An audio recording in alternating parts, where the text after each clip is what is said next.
Riverstone Galleria always looked like a place from a commercial shiny floors. Spotless glass, bright lights reflecting off polished marble.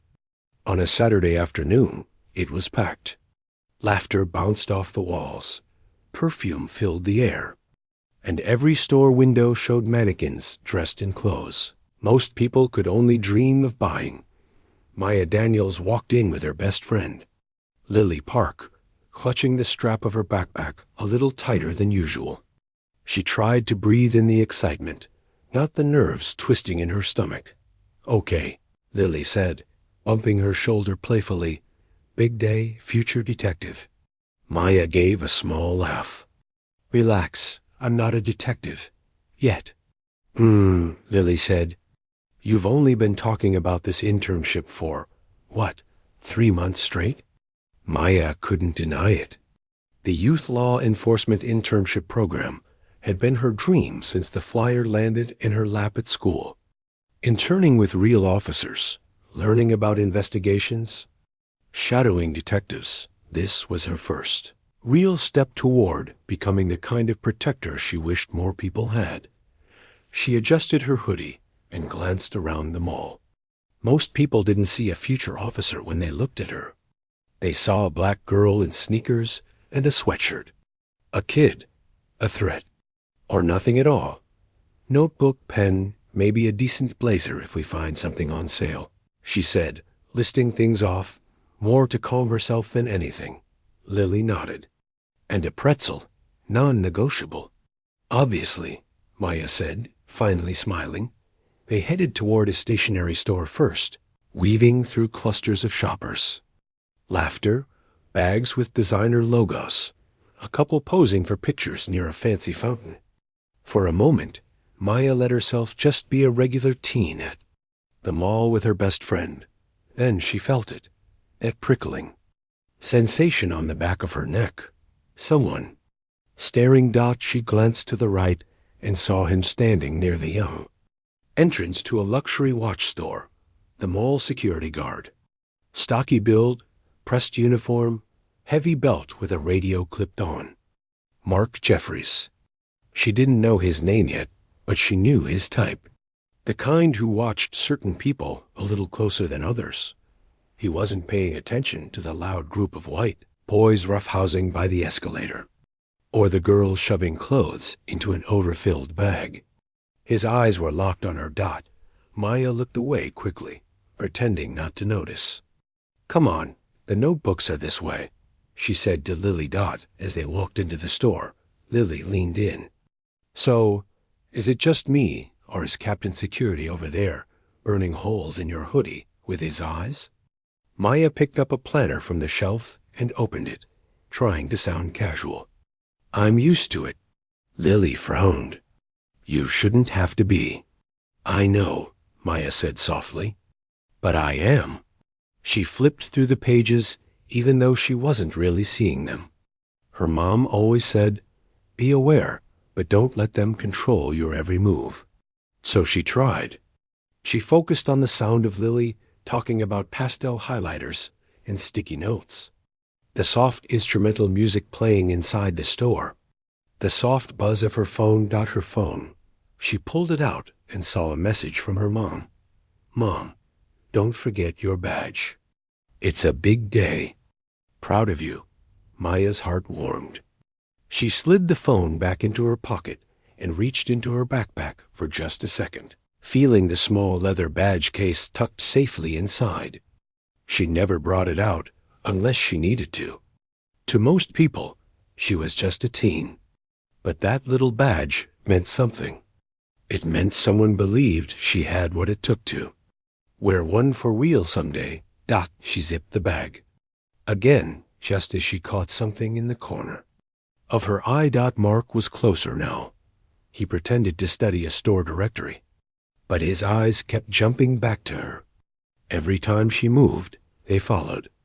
When she and Lily headed to the front counter to pay, he shifted position. When they stepped out of the store, he adjusted his walk so he was behind them. Lily lowered her voice. He's definitely following us." "Just ignore him," Maya said. We're not doing anything wrong. They walked past rows of shops, makeup, clothes, electronics. Maya tried to focus on what else she needed for her internship orientation on Monday. Pen, notebook, maybe a small binder. Instead, her mind replayed other moments that felt like this. The time a clerk followed her and her mom around a convenience store just in case. The time a neighbor locked his car doors when she walked by. The time a woman clutched her purse tighter for no reason. She was so lost in those memories, she almost didn't notice when Lily stopped walking. "Maya," Lily murmured. "Stop." Maya turned. Mark was standing right in front of them now, blocking their path. He wasn't pretending to do something else anymore. One hand rested on his radio, and his jaw was tight. "You two need to come with me," he said. Maya stiffened. Just like she had imagined in countless scenarios where something like this might happen, her voice came out steady. "Why?" Mark looked her up and down, then glanced at her backpack. "We've had reports of suspicious activity. I need to ask you a few questions in the security office."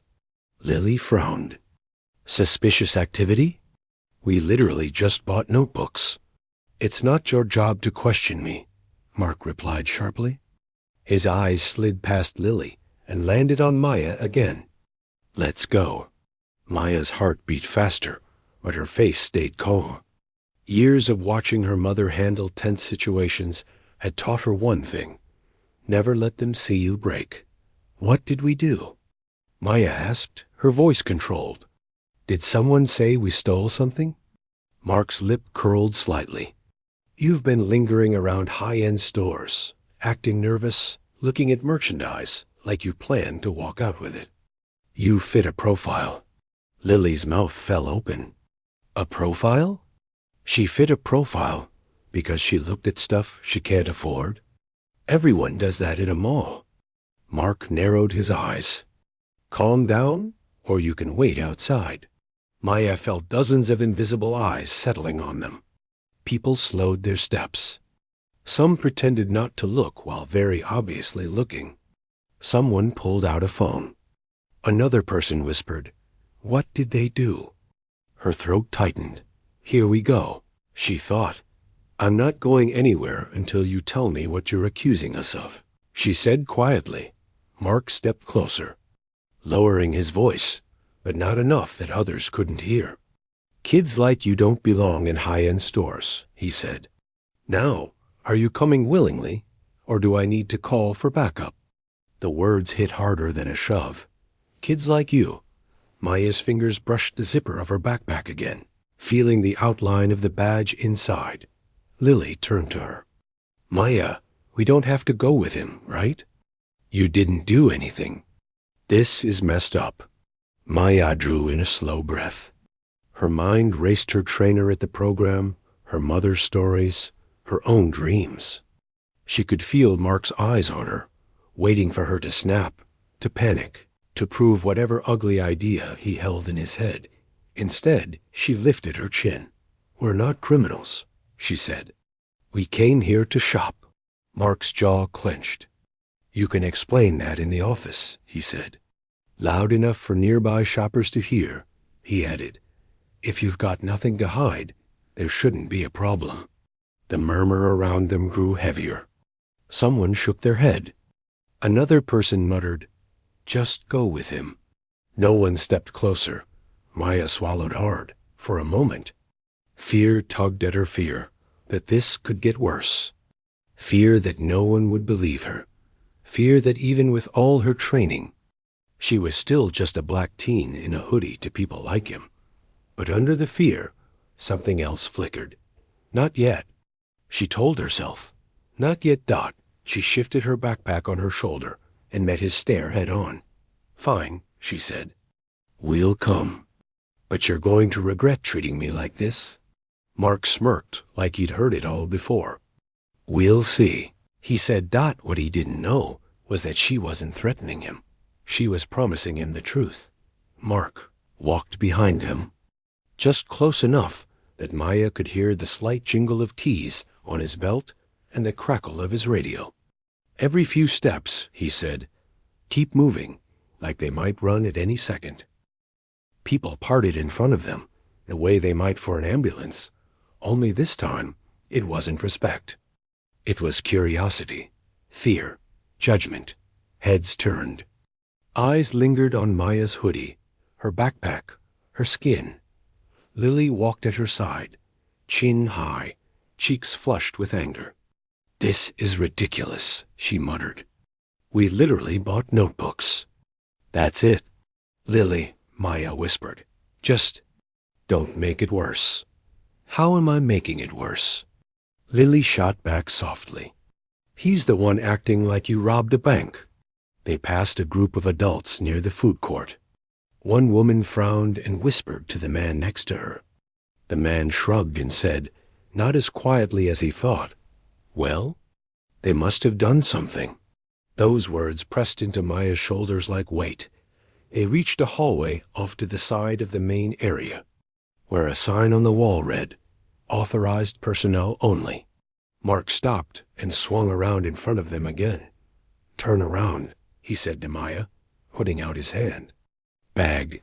Maya hugged her backpack tighter. "No, you said we were going to talk. You never said I had to hand over my stuff." Mark snorted. "That's how this works. You don't make the rules here." "I do." Lily stepped forward, eyes blazing. "She bought one notebook from that store back there. You can literally call the cashier and ask. You have no reason to go through her bag." Mark stared at her and spoke slowly, like he was explaining something to a child. "If your friend has nothing to hide, she should be fine letting me look. Unless you're worried I might find something." A couple walked by at that moment. The woman glanced at Maya's backpack, then at her face, and tugged her kid closer. The boy looked confused, glancing back at Maya like he wasn't sure what he was supposed to be afraid of. Maya's heartbeat pounded in her ears. She thought of her training sessions at the youth program, the officer who had told them, "You have rights. Never let anyone trample them just because they're louder." But this wasn't a classroom. This was real. This was public. This was her. "You don't get to just grab my stuff because you have a feeling," she said quietly. Mark's jaw tightened. "I saw you acting suspicious," he said. "You've been circling high-end stores, looking around like you're scouting. You keep touching your bag. I know what that means." "You don't know anything about me," she wanted to say. Instead, she said, "You saw me buying supplies." "For school." "Sure," he said. "For school." He shifted his stance, taking half a step closer. "Here's the deal. Either you hand me the bag and I take a quick look, or I consider this refusal to cooperate, and I call the police. Your choice." Lily let out a sharp breath. "You're threatening to call the police because she bought a notebook? Are you serious right now?" Mark turned on her. "You're this close to being removed from the premises," he snapped, holding two fingers almost together. "You want to keep talking, or do you want to leave?" Lily's hands curled into fists at her sides. She took a step back, but stayed beside Maya. "I'm not leaving her," she said. Her voice shook, but she didn't move. Maya's mind spun. She pictured squad cars pulling up, officers stepping out, hands resting on holsters. She pictured news stories where things spiraled out of control because someone like Mark decided they were afraid. And she pictured her mother's face when she heard what happened. Her fingers drifted to the top of her backpack, feeling the outline of the badge case inside. That small, flat shape felt like a heartbeat, a promise, a piece of who she was trying to become. She could pull it out right now.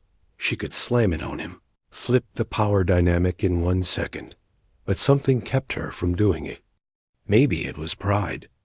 Maybe it was anger. Maybe it was the quiet voice inside that said, "Not yet." Let him show everyone who he really is first. She lifted her eyes to his and said, I'm not handing over my bag. You said we were going to talk. Let's talk. Mark's nostrils flared. You don't get to negotiate with me, he said. Clearly, he wasn't used to being told no. Not by someone who looked like her. You're coming to the office, now. He grabbed the radio on his shoulder and pressed the button. Jeffrey's here. I'm bringing one possible shoplifter to security. Notify the manager we may have to involve law enforcement. The words punched through Maya's chest. Possible shoplifter. He had already decided what she was. Lily shook her head in disbelief. You don't have a single piece of proof, she said. You're just doing this because you think. Enough, Mark snapped. Walk. He gestured toward a gray door at the end of the hallway. It was solid, metal, and somehow colder than anything else in the mall. Maya had never noticed it before. Now it looked like the entrance to another world one. She never asked to step into Dot as they approached. Another security guard stepped out, glancing from Mark to Maya to Lily. You got something? He asked. Maybe, Mark said. Saw her casing stores. Wouldn't let me search her bag. The other guard's gaze lingered on Maya's hoodie, then on her face. He didn't ask any questions. He just nodded. Maya felt a burn rise in her chest. That was all it took. One guard's story. No facts, no stolen item. Just a maybe and a look. She stepped into the security room. The door shut behind them with a heavy click that made her feel like the floor shifted. Inside, harsh white lights hummed overhead. Screens on the walls showed different angles of the mall crowds walking. Kids running, people shopping without a second thought. A long table sat in the middle of the room, with 2 chairs on one side and one on the other. Sit, Mark ordered. Maya didn't move right away. She took in the room, feeling the distance between herself and the open world outside. It was only a few walls and a door, but it felt like miles. Lily slipped into the chair beside her. This is wrong, she whispered. You know that, right? This is so wrong. Maya nodded slowly, staring at the blank tabletop. I know, she said. Mark remained standing, arms crossed, looming over them. Here's how this is going to go, he said. You're going to answer some questions. Then you're going to hand over your bag so I can confirm you're not carrying anything that doesn't belong to you. If everything's clean, you'll be on your way. And if it's not? Maya asked quietly. He smiled then. A small, grim smile. Then I'll make sure you don't step foot in this mall again. For a second, the old fear returned. The fear that no matter what she did, people like him would always see her as a problem. That they would always believe the worst version of her story. But beneath the fear, something else hardening. She thought of her mother's badge. She thought of her own. She thought of all the kids who never got the chance to sit on this side of the table with any kind of power. You keep saying I fit a profile, she said. Tell me, what profile is that exactly? Mark shifted, caught off guard by the question. Watch your tone, he warned. You're already in enough trouble. I'm not in trouble, she replied, her voice steady. I came here to buy school supplies. He scoffed. Then act like someone with nothing to hide. Lily spoke up. She is acting like someone with nothing to hide. You're the one acting like judge, jury, and executioner because she doesn't look like you. Mark glared at her. This isn't about race. Maya stared at him. Isn't it? The room went quiet for a beat. The hum of the lights, the soft buzz of cameras, the distant, muffled noise of the mall at all, pressed in around them. Mark looked away first. He grabbed a clipboard from the table and dropped it in front of Maya. Name, address, phone number, he said. We'll start with that. Maya stared down at the empty lines, pen resting at the top. She felt the weight of the moment settle on her shoulders, not just for her, but for every time this had happened to someone who didn't have a badge in their bag. Every time no one believed them. Every time they walked out feeling smaller than when they walked in. Her fingers brushed her backpack again. Not yet. She reminded herself. Let him write his own story first, because when she finally spoke her truth, there would be no way for him to twist it. She picked up the pen, took a breath, and began to write. Maya filled in the first line slowly, her handwriting steady even though her heart was pounding in her chest. She could feel Mark watching her like a hawk, as if every letter she wrote was suspicious. Lily leaned slightly toward her, her presence a small anchor in a room designed to make people feel powerless. Mark tapped his foot impatiently. Come on, he muttered. We don't have all day. Maya ignored him and moved on to the next line. She refused to let him rush her, refused to give him the satisfaction of seeing her crack. She finished her name, her address, her number. Then she placed the pen down neatly. Done, she said softly. Mark snatched the clipboard off the table like she had been taking too long on purpose. He scanned it quickly, then nodded toward her backpack. Now, he said, voice sharp, let's get to the real reason we're here. Bag, on the table. Maya didn't move. Slowly, she lifted her gaze to meet his. I told you, she said, her voice calm but firm. I'm not handing over my bag to you. Mark's jaw twitched. You don't have a choice. Lily leaned forward, fire in her eyes. Yes, she does, she shot back. You're a mall guard, not a police officer. You can't detain her like this, and you definitely can't search her bag without a real reason. Mark glared at her. One more word from you, just one, and I'll have you escorted out of this entire building. Lily crossed her arms. Good. Do it. Then you'll have to explain why you kicked out a minor for defending her friend. Go ahead. Mark's face turned a shade deeper, caught between anger and uncertainty. He looked at Maya again, clearly hoping she would fold. But she stayed still, silent, steady. He took a step closer. Look, he said in a low voice, trying a different tactic. You might think you're being brave, but this isn't going to end well for you. Cooperating is the smart move. Maya let the quiet stretch before answering.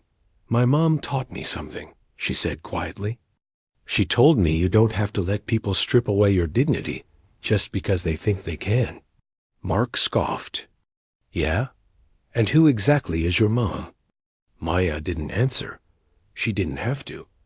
Because at that exact moment, as Mark opened his mouth to push harder, an authoritative knock struck the security door. Bang. Bang. Bang. Mark jumped slightly, frowning. I didn't call anyone else yet, he muttered, confused. He went to open the door with irritation simmering on his face. But the moment the door swung open, all that irritation drained. His face fell. His posture stiffened. His mouth opened slightly.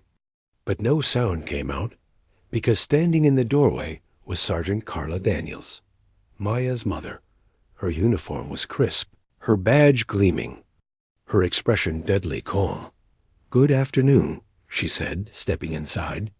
I received a report that my daughter was detained at this mall. She looked directly at Mark. And? I'd like to know exactly why. Mark swallowed. Hard. Oh, Sergeant. Daniels, ma'am, I didn't realize. You didn't realize she was my daughter. Carla finished for him. But you still stopped and detained her. Mark stammered. She refused a bag check, and she was acting suspicious? And Carla held up one hand, stopping him cold. Before you continue, be very sure you want to lie with me standing in front of you. Mark froze. His throat Bobbe. Lily shot to her feet and rushed Carla. Sergeant Daniels. He dragged her here in front of everyone. He said she looked suspicious, but he never said why. He kept threatening to call the police. Carla turned to the guard. Is that true?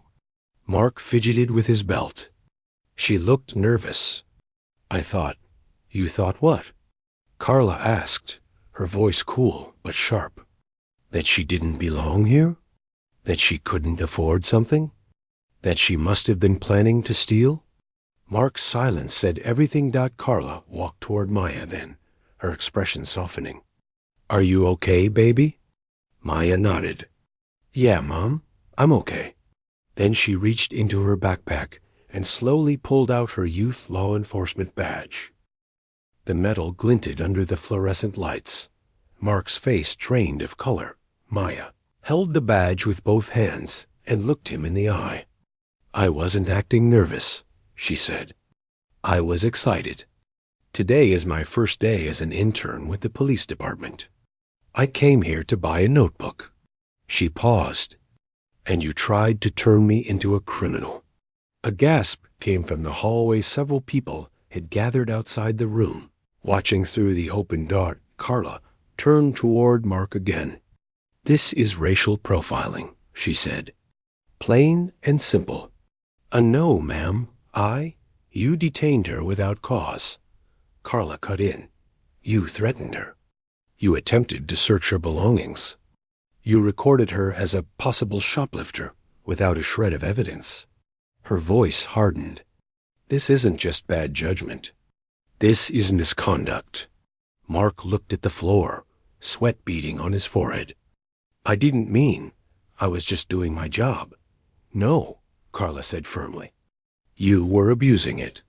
The mall manager, Mr. Hampton, finally pushed his way into the room, face pale and strained. Sergeant Daniels, please. I apologize deeply. This was all a misunderstanding. Carla raised an eyebrow. A misunderstanding? I would love to hear how you plan to justify this. Hampton wrung his hands. We value our customers. This shouldn't have happened. It didn't just happen, Lily snapped. He targeted her. Hampton swallowed. Mark, please remove your badge and step aside. Mark blinked. What? You're suspended, Hampton said quietly. Effective immediately. Mark's mouth opened again, but this time no words came out. Slowly, he unpinned his security badge and placed it on the table. His hands shook as he backed away. All eyes followed him as he walked out of the room, the same way he had forced Maya to walk minutes earlier. Maya watched him leave, but she didn't feel revenge. She felt something stronger. Relief. Carla placed a hand on Maya's shoulder. You handled yourself with more composure than most adults could have, she said softly. I'm proud of you. Lily smiled through watery eyes. Told you he'd mess with the wrong person, she whispered. Maya let out a long breath she had been holding for too long. For the first time since stepping into the mall, she felt the air return fully to her lungs. They stepped out of the security room together, walking past the crowd that had gathered. People watched Maya, some with guilt, some with admiration. And for the first time, Maya didn't feel small under their eyes. She felt seen. Ready to go home, Maya? Carla asked, touching her arm gently. Maya looked down at the badge still in her hand. No, she said with a new strength in her voice. I'm ready to start my future. Maya walked out of the security office, feeling a mix of relief and exhaustion. The mall crowd that once stared with suspicion now watched her with something different: respect, guilt, or quiet admiration. She didn't let any of it distract her. Lily rushed to her side. Are you okay? Maya nodded slowly. Yeah. I just need air. Carla joined them, her voice soft but firm. Let's step outside. As they walked through the mall corridor, Maya saw her reflection in a store window, a black teen who had just faced down prejudice without losing her dignity. She looked stronger than she felt, and for the first time that day, she believed that strength belonged to her. A woman passing by murmured, "That girl handled herself like a professional." Someone else whispered, "Good for her." About time someone spoke up. Maya didn't respond. She didn't need to. Outside, the afternoon sun warmed her face. Carla turned to her. "I'm proud of you. You stood your ground the way an officer should, calm, clear, and unshaken." Maya exhaled, shaky but steady. "I didn't think I could, but something in me just refused to be silent." Lily slipped an arm around her. "You didn't just defend yourself, you educated an entire mall." Maya smiled faintly, but then she remembered why she had come to the mall in the first place. "I still need that notebook for orientation." Lily blinked. "After all that?" "Especially after all that," Maya said. "I'm not letting him ruin my day." They drove to a small stationery shop nearby. No one stared. No one followed her. No one asked her to open her backpack. Maya browsed quietly and chose a dark blue notebook, simple, sturdy, and perfect for what she hoped her future would hold. The owner rang it up and smiled. "Big plans?" Maya answered softly, "Yeah, bigger than today." On the drive home, Lily checked her phone and gasped. "Maya, the video of what happened is online. It's everywhere." Maya took the phone. The clip showed Mark stopping her, accusing her, yelling, and then her standing tall, revealing her badge with quiet courage. Comments poured in. "She's braver than most adults." "That guard needed to be held accountable." "Maya, you're an inspiration." Maya's chest tightened, not with fear, but with something warm and steady. People finally saw her truth. Carla glanced at the screen and nodded. "You didn't ask for attention, but you earned respect." When they reached home, Maya stepped out of the car and held the notebook in one hand, her badge in the other. She looked at them, both one symbolizing what she endured today, the other representing what she was building for tomorrow. Carla came to her side. "You know, you handled today with a level of grace that takes most officers years to learn." Maya breathed in deeply. "I just didn't want him to decide who I am."